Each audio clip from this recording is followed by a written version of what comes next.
Hello again, everyone. We are going to jump into a new series today that I'll be looking at some things off and on. We're going to call this the Inside Look series, where I'm going to go through some of my own parks and talk about the things that went into them and some of the details and just some of the kind of fun facts, I guess, they got built. So today we're going to start with Feira do Flamengo. This was a head-to-head 8 park for Heaven's Gallery. So I built this along with Roomie and Ultro. It was a lot of fun to build. Unfortunately, a losing effort. We went up against a really great park from Robbie 92. So I can't feel too bad about the loss, but I was really proud of this park, and I think there was a lot of details that went into it, and a lot of really cool stuff. So let's jump in. We're going to start outside the park, actually. This is set in Brazil. The park is based off of Chapultepec in Mexico City. You might have heard that park name from a rather infamous accident that happened on their Schwarzkopf coaster a year ago. And the park is now sitting closed. We'll get to some more of that here in a little bit, unfortunately. But we wanted to set this in a different location, so we went with Brazil, kind of on the rougher side of Brazil. So on the one side over here, we have all the favelas. We wanted to have that sort of mountainous terrain with the favelas, and on the other side, the city, which is, in some cases not too bad, but not necessarily the highest class of area within the city. So a little more rundown, but still a nice little fair nestled in here. With the 60 by 60 size max, we couldn't do a whole lot in the way of developing out some of these areas. I would have loved to have had another 10 tiles out here to develop out the favelas a little bit more and make them seem a little larger, but didn't have it, so unfortunately we stuck with what we had. So this whole row of facades here was largely done by Rumi. I did a little bit of the detailing in here and just some kind of mock-ups of these, but really Rumi did a whole lot of it. And the cool thing about this is there's all the inside done on the back. I know this is sort of an obligatory thing, but I think there's a lot of nice detailing in here. Here's a museum on this side. Here's a little bike shop. Here's a cafe, restaurant. This one is kind of burnt out inside. The whole thing's collapsed, so you can see some little details there. Here's a pretty cool Christ the Redeemer statue mural, I guess. I think that was pretty well done on that side. And then here's some, a little more blocky, but still nicely done, including this little hotel here, TV station on this side, and then that's kind of the end of this whole strip. On the other side, we have a little Carrefour Market right here, and then also a little newspaper stand as well. Unfortunately, you can't quite see some of these details here because of what you the taller parts and pieces here, but we can get into some of that cutaway view soon, as this billboard here beckons you to do. If you cut away this building, you can see some interiors, and there's actually a little bit more beyond that, which we'll also look at. So part of this is just kind of making the space a little bit junky. So we have these broken up roads, a little bit of dirt, a little bit of grime throughout. Rumi did a great job with these vehicles here that are self-powered at a higher speed, so we don't have to use the chain lift and get all that chain lift sound in there. But we've got motorbikes, trucks, and the cars coming throughout. Little taxi stand here and a bike rack on the way into the park. And then over here on the outside, we have the marketplace.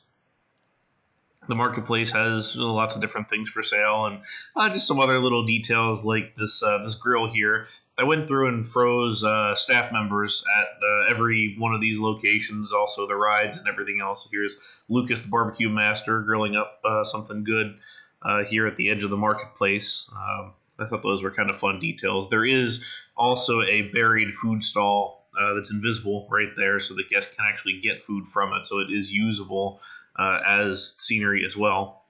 Underneath here, we have the Metro Rio Line 2 So we actually did get the colors correct. That was a nice detail from Roomie. For the striping on the vehicles, I believe that's the teal or blue line throughout there. But, suitably junky underneath, has that definite kind of rundown feel to it. And then over here we have the first of many of Roomie's very interesting rides that he put together for this. Rides in quotation marks, I guess, since this isn't quite a ride, but it's a pretty kind of mesmerizing look here, the soccer game, or football, I suppose, with all the parts and people here. Jump in and play with the ball running around. I also froze a goalie here as the keeper. Just some other little fun details there. But we'll jump into the favelas later, but first let's enter the park. So like I said earlier, this park is based on Chapultepec. This entrance is pulled from a couple of other parks as well. We get the Brazilian flag out front. All pretty compact, just because there's really not a whole lot of space to do anything with in 60 by 60 to develop a park plus some surroundings. And a big enough park that it actually feels like a complete theme park. But we gave it our shot. This plaza was kind of the first area that got developed. The kind of couple of little curved platforms here were the first bits and pieces. I wanted sort of different heights, so this condor and the bumper cars on this side, and then the swing ride over here are all at different kind of heights to the main square here, just to give it some elevation change, give it a little bit of interest through the entire thing. So the Condor is probably the first ride that I put in this area. Just a shoestring tack ride, so it can take peeps. They do queue up here. A lot of these now I've been building halfway up on the pole, just because it looks a little better in my opinion. But that's either way, I think it works just fine. Unfortunately, you are still not able to get them to go up and down, but perhaps some other time in the future. Bumper cars up underneath. I thought the two-level motif would work pretty well in here to really double up on some of the rides and attractions, but also be able to make it fit within the space that we had. This ride up here, ride again in quotes, is another Roomie creation, the dancing Peeps ride, that all sort of have this uncanny valley staring you right in the face no matter which way you face. As they kind of cruise around the dance floor. But up here we got the DJ Marcus Carnavalia, and we have our bouncer here as well, that you go up to the top, and then this is the Samba Club here at the top in some pretty bright and garish colors. Also bright and garish is this chair swing. So this is meant to be a zero wave swinger. Again, a shoestring ride. We split the vehicles apart, put them back together slightly further apart from each other. The operator booth up underneath, and then the whole thing is tilted just slightly at an angle, which I was pretty proud of the way that turned out. Was happy in general on that one. First coaster here. This is a Schwarzkopf coaster. We called this Chimera. Like I said earlier, this park is based off of Chapultepec in Mexico City. This coaster, unfortunately, had an accident last year where the back car came off and killed a couple of folks. Seems largely due to lack of maintenance, but not something to get into here.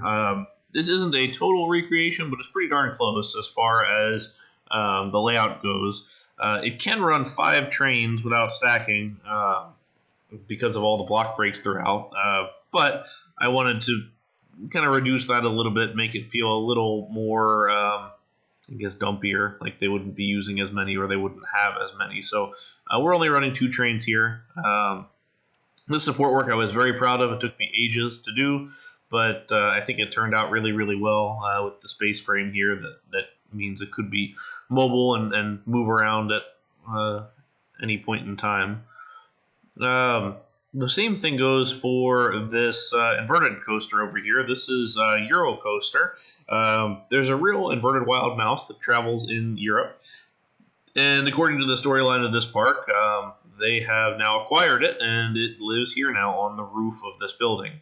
So, not a total recreation of the layout, but again, reasonably close. Again, fun to support. Also on a space frame, so it looks like it can move at any time and be transported to wherever. Again, using the upper and lower floor details here. So we have the coaster here on top of the building, and then up underneath we actually have a dark ride, the House of Flying Rainbows, which we'll take a look at. Why don't we take a look at that now?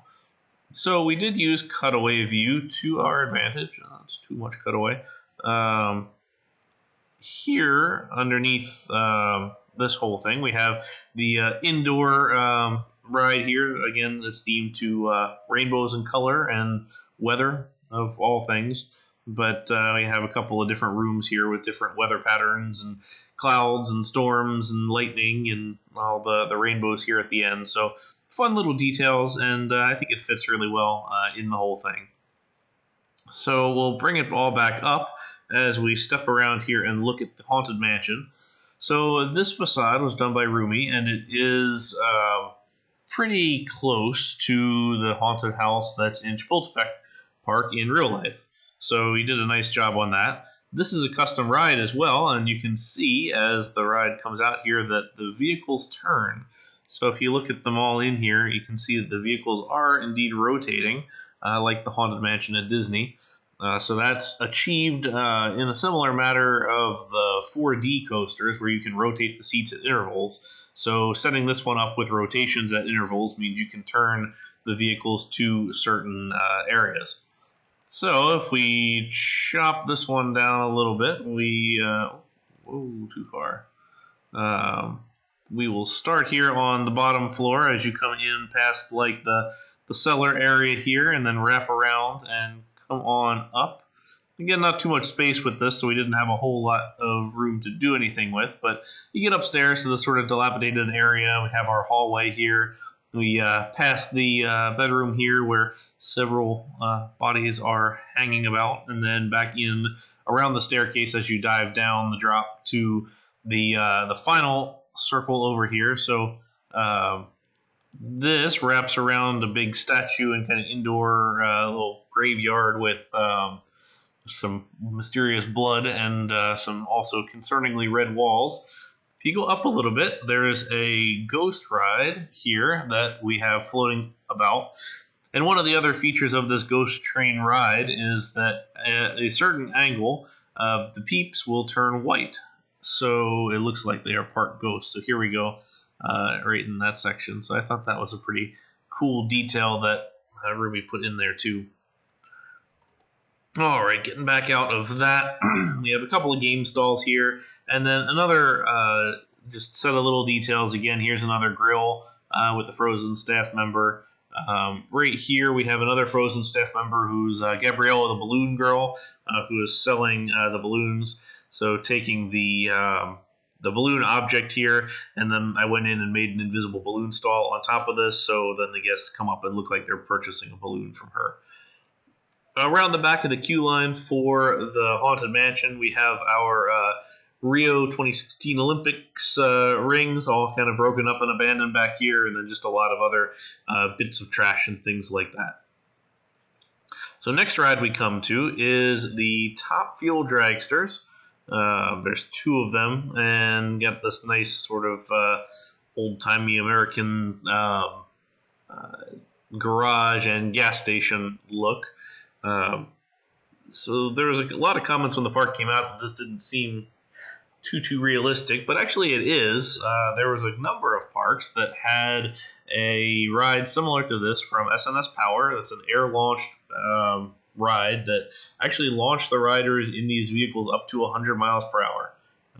Pretty wild, and I don't believe any of them still exist, but it was kind of a cool detail and another thing that we thought, well, maybe this South American park picked up those on discount and is somehow still running them down here. So this is another little shoestring model where one of them wins. They're always the same one, unfortunately. I kind of wish I could have changed that up a little bit, but one guy does pull out in front of the other one. So here we go. The green looks like he's going to win, and then it'll slow down, and then it'll slowly back up and reset here. We also have the air tanks for the actual vehicle launch right here. Next up, and I will get back to the wooden coaster here in a minute, but we have the newest ride in the park. So this is the Skyloop from Mauer. This is a standard Skyloop XT 150 from Mauer Rides.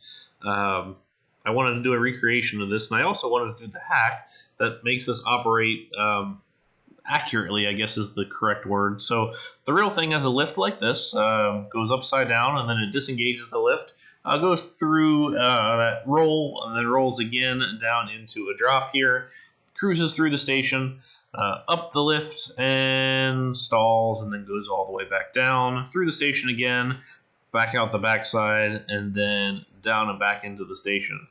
Now, the real one would go up the lift again, get caught on the lift, and then lowered back down into the station, but that was beyond my hacking abilities, assuming it's possible to do that. So I'll leave that one alone, but I thought the detailing was nice here with the support work and all the catwalks and things. It is relatively true to life as far as the support columns go, matching everything there. We have our little frozen operator here, Bruna, who's running this ride.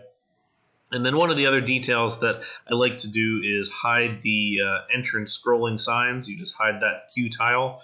As long as it's themed properly, you can kind of tell where the queue starts and where it doesn't. So you don't really need that there. And I don't think I've ever been to a park where I've seen an electronic scrolling sign above the queue. So this helps make it feel a little nicer. Here's the little popcorn cart as well.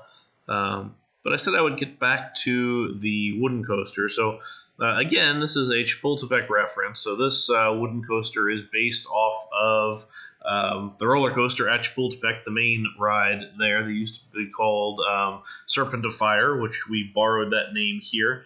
So we have this as a National Amusement Device ride from 1964. The station is heavily borrowed from the real thing. It has this sort of upper level entrance that splits off, going to the different queue spaces, and then a lower level station, and then that's where you leave off to the ride. So this is a Mobius coaster, so it's only one coaster. So if you leave on the left, you come back on the right. If you leave on the right, you come back on the left. One of the challenges with that was trying to get the ride to dispatch properly and at appropriate intervals. So there was kind of a hack that we'll look at here in a little bit. Let's watch the ride first. I like Roomie's Pepsi billboard here as well while we're looking at all that. So it is a big ride, and it does take up a lot of space in the middle. Unfortunately, it kind of divides the park in half, but the real thing does the same. So I kind of wanted that overall look. I was a pretty big fan of the overall layout. The colors, maybe not. The green and the yellow were not quite my favorite, but it did fit the Brazil look overall. Flat corners throughout, just a lot of airtime hills, and then using the Morgan trains, which felt were relatively appropriate for what we were doing here. So the station here is controlled with two separate exits, and then the entry, which runs both stations. So what I wanted to do, rather than having two separate queues, is just the single queue, since it is one ride. So there's another feature right down in here that actually syncs up the wooden coaster. So we have a copied piece of this station up here and invisible somewhere that that makes sure that this all launches at the same time. So we have this little loop down here. The same thing works for the Top Fuel dragster cars as well. So it was another just little kind of painful hack to figure out initially, but I feel like it added some to making sure that this always dispatched at the same time. In real life, there's no way this will be operating for trains, just because the park never really got that busy. But I wanted to keep things moving, so that's why it is running all four trains. So that was a trade-off that, given this again, I probably would have not done that, but I think it looks good overall. While we're looking at this, we can see some of the floating overhead things like the balloon here, also the birds that are flying over in this direction. Another cool detail that Roomie put together. Here is a gift shop that has a pathway up. This goes up to the coaster, and then also wraps around the back as well with just some detailing there. There's really one big loop in this park. You can go under the coaster here, or you can go around the back of it on this side. There's the train ride here that is kind of squeezed way in here. It's using one of Space Case trains, the G16 miniature train here. We wanted to have the train kind of mixed in here like the real thing, but it's like I said, very squeezed in, so it kind of follows the wooden coaster here, just skirting around the bottom of that, going in through the back of house area here in the middle, which we have a little bit of detailing in here. So we have two of the original NAD trains just hanging out down below, so it looked clearly that the Morgan trains got replaced and added in here at some point for part of that ride. So let's continue around here, and we have the slingshot ride, another one of Roomie's creations that I themed. Pretty cool detailing here, and looks relatively true to life. Same with the games area here. We have Feist, who's one of the games vendors, and then there's a couple others throughout there as well. Here's a little food service market. Again, just invisible stalls that guests can walk up to and buy food from, so it looks like they're actually using the real thing.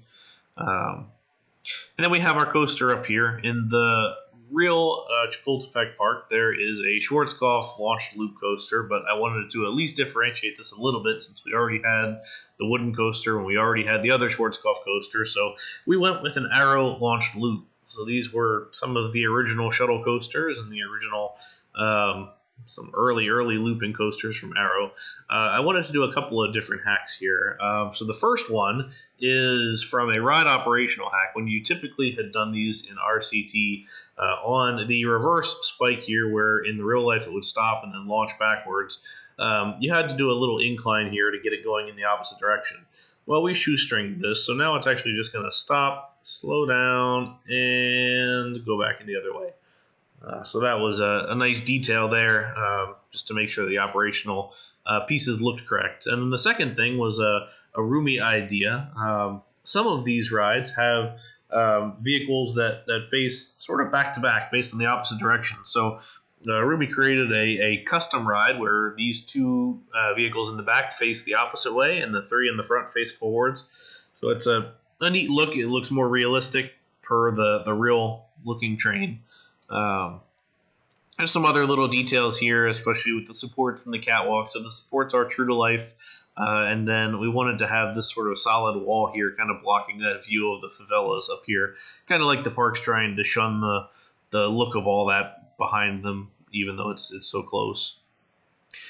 So jumping over to the other side of the park here, we've got a couple more just little flat rides. There's a scrambler up here, and there's a swinging ship over here. Down in this area, we have a couple different things. So first of all, there's two of the little 2x2 shoestring flat rides, and then there's one of the truck kind of oval truck rides. And then up on top of this building, which has some restaurants and some gift shops underneath of it, we have a drop tower. The drop tower is from ARM. And then the Scream and Swing is a mini SNS Scream and Swing. Again, a shoestring flat ride that syncs these two so they go back and forth in a pretty smooth way. So again, using that overall elevation change, top and bottom, I thought that was kind of a nice touch for that ride. Over here, we've got our log flume. This is a sort of inspired by log flume from the real thing too. A little more rustic building, a little more themed building of all the other ones in here. They all kind of the front area carries that little Spanish feel to it, and the rest of these are sort of generic-y wall and some roof, maybe an awning kind of building, but this one's got a little more woodsy look to it overall. We wanted to have this go through a couple of real tunnels, which the real one does, and then also kind of go up underneath of the ride itself. So you can kind of see it snaking up underneath the coaster here, and then working its way up the side of the mountain on this side, or hill, I suppose, before it wraps around and goes up the final lift to drop down. I like using the the railings here with the cycle monorail, so it has that little bit of a curved look to it. I think it just looks better overall, and it really frames the area nicely because we really didn't have a whole lot of space for a splashdown here. So this is all crammed in, and it's a little hard to see, but I think on the whole it looks good when it's set up like this. In the back of the park over here, we have Vertigem, which is an old abandoned coaster that's sort of half or a third remaining of the original ride. The pathway that gets there is here, overgrown and kind of covered in weeds and things. You can kind of see it up underneath throughout in a couple of spots, and then the open air station on top is having a little trouble. Some of these railings are coming apart. You can see the coaster itself is one of these cars is upended, and the whole train is disconnected, and then the ride itself is sort of discolored between the white and the gray and everything. So the name for this ride is based off of a coaster in Buenos Aires called Vertigo Rama, which is a double Intamin coaster. Actually, Intamin's one of Intamin's first roller coasters that never opened. It got built, and the control system never got installed, and the thing's been sitting there since the 70s, abandoned. Theirs is complete versus ours, which is not. One of the comments that we got from the initial release of the park was, this lift hill is going right off into the favelas here, so what's the deal? The idea is that this park used to have a little bit more space here before the favelas encroached, and the lift hill would have gone up not too much further, and then turned the corner and had more of a Japanese jet coaster feel to it, where you're having these little ramped hills, and it kind of wrapped around the entire park. So there aren't any more details left of the ride, but there would have been a second lift hill at some point that would have gotten it back to the rest. So you can kind of see the remaining pieces here. The train goes right under it, actually. And then we have some of the cables from the brake lines and things like that hanging down up underneath. So that was the idea behind the ride, just to show some abandoned pieces in here and show that this park has been working with what they have, but didn't always have the money to do super great things throughout. On the backside here, we've got these favelas, which Ultro did for the most part. He did a great job kind of conveying the kind of rip-rap nature of it with the variety of roofs and wall textures, and then also the different kind of colors throughout. Using the little pieces here for the water barrels on the roof that is pretty common when you look at that Brazilian favela architecture. In here we have a couple of we'll call it the sheriffs and the bandits here that were the various teams. So this is the Heavens Gallery and the icons, I think, that we were going up against. That's their whole little group there. And then we have this second part over on this side, and then in the middle there's a kind of lower space. So there's a couple little details here. A lot of trash. We definitely tried to use that to advantage with the trash piece. There's a burned out car here. As a kind of foil to the football match that's going on over here, we have a kick the can match that's going on over here. So you can see the little can that's there. And again, our keeper is still doing his best. Up here, we've got a nice looking billboard, and then just a big stack of cables overall. Lots of things hanging down at all these points, and looking a little rough overall. Here's a police car, a police blockade. One of the details here was there's a little hole in the fence right here, and I'm not quite sure why the guests aren't connecting to it, but there's a pathway that leads in such that the guests could squeeze through that little hole in the fence and get into the park. So like they had found a little exploit there. So we wanted to have those kind of little fun details. There's also some nice little graffiti scenery that Roomie made in here as well with the Rio, and there's a Brazil one in here, and there's another New Element look as well. But on the whole, those kind of details, I think, really made this what it was, and I enjoyed building the whole thing. Definitely more hacked rides than I have ever put in a park, especially one this small. So it was definitely compact, a little hard to follow, and congested. I kind of wish that the head-to-head parks could be a little bit bigger, but I understand why they're not. Um, that said, I think we did a decent job conveying the overall theme. The color palette is bright. It's in your face. I think, given the opportunity, I would have maybe used the English palette that has a little more muted colors, but still has some bright pops in there, just to give the whole appearance a little bit more of a drab look that you could be accented with brighter colors. But I do like the original in-game colors. I think they look good. The orange here of the Sky Loop sits up a little bit more heavily in your face than I maybe would have wanted. But I did like the suitably garish yellow, green, and red of the wooden coaster station, which is accurate to the real thing. It's pretty darn ugly for one, offset by the haunted house here, which has just nothing. It's black and green. But I think it looks all right overall. In there, and then the old Arrow coaster here was kind of meant to be faded. That red is meant to be looking a little bit rough after a number of years here since 1985 when the park acquired this ride.